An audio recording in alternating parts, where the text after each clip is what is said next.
Moins de 48 heures, c'est le temps qui reste à Benny Gantz pour former un gouvernement. À l'approche de l'échéance fatidique et face au blocage des négociations entre Bleu-Blanc et le Likoud, les rencontres de la dernière chance se multiplient.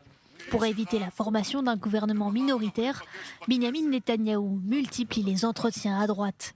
Le Premier ministre s'apprête à rencontrer Avigdor Lieberman dans ses bureaux de Jérusalem. Le chef du gouvernement doit aussi s'entretenir avec le président Reuven Rivlin en fin de journée. Binyamin Netanyahou anticipe aussi une éventuelle fronde au sein du Likoud. Il a ainsi rencontré hier soir Gideon Sa'ar à Jérusalem pour le convaincre de ne pas céder aux sirènes du parti bleu-blanc.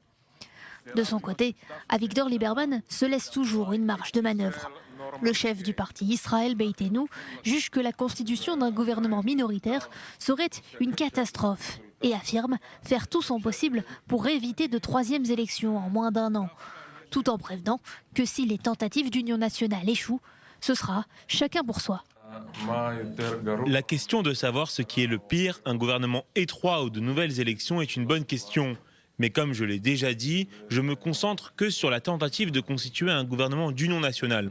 Avigdor Lieberman devrait poursuivre ses entretiens avec les différentes personnalités politiques dans la journée, toujours dans l'objectif de former un gouvernement d'union nationale libérale. Au cas où Benny Gantz ne parviendrait pas à former une coalition, ce sont alors les députés qui seront chargés de désigner une personnalité politique à même de former une coalition, dernière alternative avant l'organisation de troisièmes élections.